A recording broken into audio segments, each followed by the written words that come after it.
Adapter. Kat rumah kita ada banyak adapter bersepah macam ni. Biasanya akan jadi masalah bila kita ada device tapi kita tak tahu adapter mana nak guna kat device kita. Ini memang masalah biasa. Rumah kita ada macam-macam device. Lepas tu pula dia punya power supply ataupun kita punya adapter tu kita boleh simpan yang mana-mana kan. Bila kita nak guna tools ataupun equipment tu, tengok alamak ai, dah lupa mana satu yang dia punya power supply ataupun adapter yang kita kena cocok ni. Itu persoalan pertama. Persoalan kedua pula adalah, andai kata kita ada power supply, contoh kita ada satu sahaja yang available, kita nak juga guna power supply ni dekat kita punya tools. Contoh saya punya ni ada mikroskop digital saya. Macam mana saya nak guna juga, walaupun spesifikasi dia tak betul, saya nak juga guna. Cara dia macam mana? Ini saya bagi contoh mikroskop saya yang digital punya. Kita tengok dia punya power supply dia 5V hingga 12V. Nak hidupkan dia, saya kena cocok saya punya barrel plug ni, guna power supply original, akan hidup. Kalau kita tengok dia punya power supply ni, adapter ni, tengok dia akan tulis dia akan bagi 12V pada kadar 1A. Ini original adapter dia. Dan saya ada satu lagi adapter, tapi ini bukan khas untuk saya punya mikroskop ni, bukan. Ini untuk saya punya router yang saya tak pakai. Saya ada adapter lebih kan. Saya tengok ini, boleh tak saya gunakan pada ini. Kita tengok spesifikasi dia. Kat sini kita nampak dia tulis 12V pada kadar 2.5A. Kalau kita compare yang original, korang boleh nampak tak apa beza dia, apa persamaan dia? Voltage dah sama 12V, tapi ada beza pada dia punya current, dia punya arus dia. Yang putih ni boleh sampai 2.5A current dia. Dia boleh provide banyak, tinggi sikit current berbanding yang original punya adapter ni. Untuk yang khas ni, yang ini sampai 1A saja. Ini lagi besar current dia. Adakah boleh pakai? Boleh. Andai kata device saya ni ataupun saya punya ni mikroskop saya ni memerlukan 1A pada kadar 12V untuk dia running, ini ada 2.5A. Kalau sini guna 1A, kita cocok sini, akan ada lagi available 1.5. Dia jadi 2.5, tolak je satu yang kita perlukan ni. Available lagi kat sini adalah 1.5. Bermaksud dengan satu adapter ni, kita boleh hidupkan dua benda alah ni. 2.5 lah, tapi tak adalah 2.5 benda ni. Kita boleh kata 2. Dia boleh provide 2.5. Ini gunakan 1A. Satu lagi device pun guna 1A. Kita boleh gunakan 2. Current available lebih tak apa, jangan kurang. Kalau kurang, kita punya device ni tidak boleh berfungsi dengan sempurna. Maybe dia punya output dia kurang, ataupun dia boleh merosakkan kita punya device ni. Itu dia punya power supply, spesifikasi dia. Sekarang adapter connector dia ni, yang connector ni sesuai ke tidak? Ini yang original hitam ni, cocok. Okey, tak ada masalah. Kita ada satu lagi yang baru tadi, yang saya pakai yang bukan original. Tengok, ini dia guna dua-dua barrel connector lah. Tengok saiz dia, lebih kurang kan? Dan kita try cocok yang putih ni. Untuk barrel connector, kita kena connect yang tepi tu dengan tengah.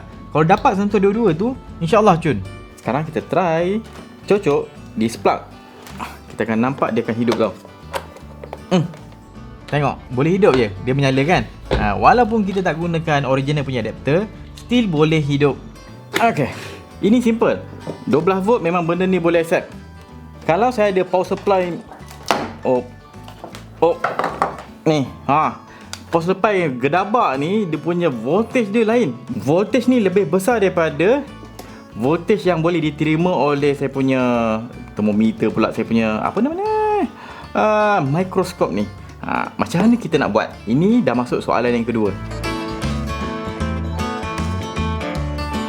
Soalan dia, macam mana kalau kita punya power supply tak ikut spesifikasi kita punya device? Enggak. Apa kita nak buat? Ini power supply gedabak saya. Kita akan tengok yang spesifikasi dia ni berbeza. Voltage dia 27.5, current dia 3.25 maksimum. Kat sini pula saya ada walkie talkie saya. Ni sebagai demo lah. Ni walkie talkie ni hidup lagi ni.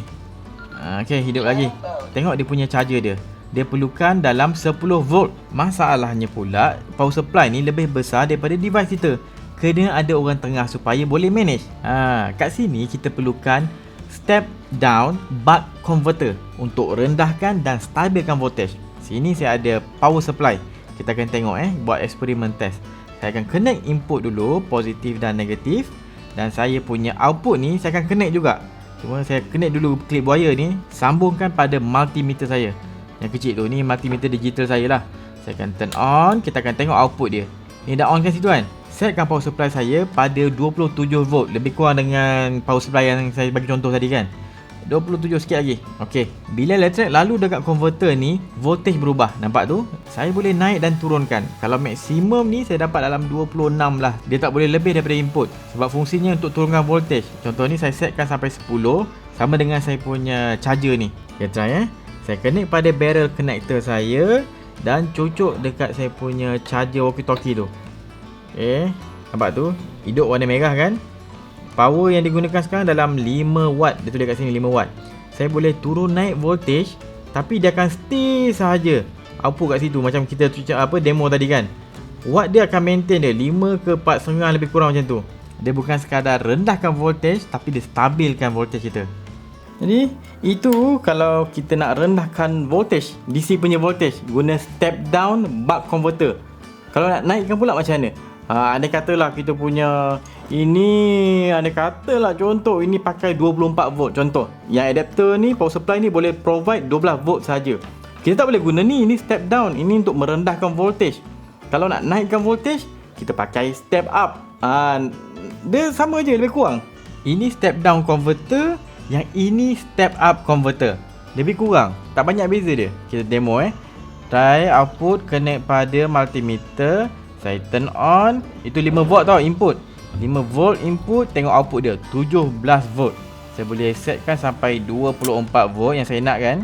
Input saya boleh tukar macam-macam. Contoh 5V ni, 5V ni. Saya adjust input voltage. Kita tengok output maintain. Walaupun input berubah-ubah, output maintain 24V. Dia naikkan voltage dan dia stabilkan voltage. Tapi ingat, ini yang kecil punya. Ini boleh handle dalam 3A maksimum.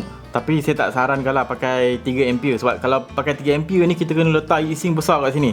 Tak sesuai. Nanti dia akan panas, cepat rosak, boleh terbakar. Walaupun dalam spek dia tulis boleh continuous 2A je, tapi saya tak sarankan pakai 2A. Maybe dalam 1.5 ke 1 tu okey lah. Baru benda ni boleh tahan lama. Dia punya haba pun tak produce banyak. Kurang risiko untuk benda ni rosak. Kalau nak guna untuk projek yang high current punya, high power punya projek, bila high power maksudnya high current lah. Kita ada modul converter ni yang power punya. Contohnya ni, yang kecil ni converter tadi, yang besar ni, ini yang heavy duty punya, high power punya converter. Nampak tu, kita ada heatsink untuk bebaskan banyak haba. Dia akan lekat dekat kita punya regulator. Alright, so saya dah menjawab 2 persoalan. Di mana first, macam mana kita nak tahu kita punya power supply ni boleh guna dekat device kita yang kita tak ada. Dia pun contoh macam ni lah, kita tak ada original punya power supply, dah hilang ke apa kan. Tak tahu nak pakai mana. Ini, voltage kena sama. Dia punya current tu boleh ikut dia punya minimum requirement. Kalau sini dia kata 500 mA ataupun 0.5A, kita boleh pakai ni yang 0.5 boleh, 1A boleh, 2A boleh, 3A boleh, 10A pun boleh. Ini takkan sedut sampai 10A.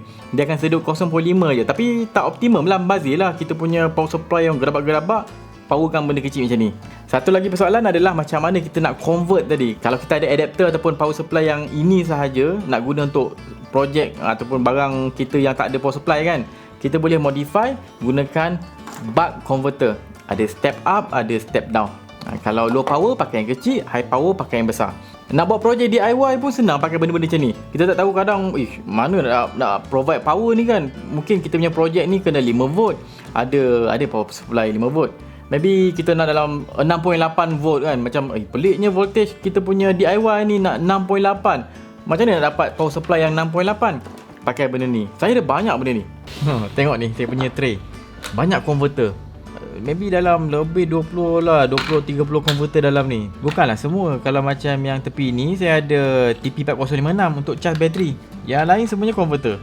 Barang elektronik saya memang saya kalau ada duit lebih, restock. Sebab bila contoh satu masa tu saya nak sesuatu tools ataupun equipment tapi tak ada orang jual, ataupun equipment tu susah nak jumpa, saya buat sendiri equipment tu. Barang yang saya perlukan tu saya boleh DIY sendiri. Maybe akan ada orang tanya, asal tak beli je bang power supply ikut voltage ni, bersepah kat pasaran ni, Shopee pun bersepah. Ni tentang knowledge. Bila kita ada knowledge tu, kita mudah nak survive. Berbanding kalau kita tak ada knowledge, tiba-tiba ada emergency, tak tahu nak buat apa. Knowledge tak ada, tools tak ada. Sebab itulah, lagipun bila kita boleh DIY sendiri, barang-barang terpakai ni, contoh macam ni, power supply ni semua kan. Ini e-waste ni. E-waste ni banyak boleh bawa kerosakan kat muka bumi ni. Bila kita boleh gunakan benda ni untuk membuat sesuatu baru, benda yang kita tak perlu beli baru kan, kita dah kurangkan e-waste yang kita hasilkan. Kalau tak, barang dah rosak, dia punya power supply buang. Oh, saya tak. E-waste ni dalam merosakkan alam, membazir lagi. Alright, sebelum saya tutup, video ni disponsor oleh bajubai.com. Bajubai ni company yang jual jersey cun dan diorang ada jual jersey berani buat. Kalau siapa yang terlepas gitu kan, boleh beli kat sini. Korang boleh klik view card, korang boleh letak kupon berani buat, akan dapat diskaun RM10. Kalau terlepas pre-order itu, boleh beli. Dan diorang ada banyak baju lagi. Pergi ke bajubai.com. Okay, kalau korang nak join Telegram saya untuk info ke, nak discuss sama kan, pergi ke Telegram saya kat bawah ni, Berani Buat Official. Dia punya link dia tu. Kalau nak tengok banyak lagi konten education yang menarik, pergi ke YouTube channel Berani Buat. Pergi kat situ, ada banyak playlist.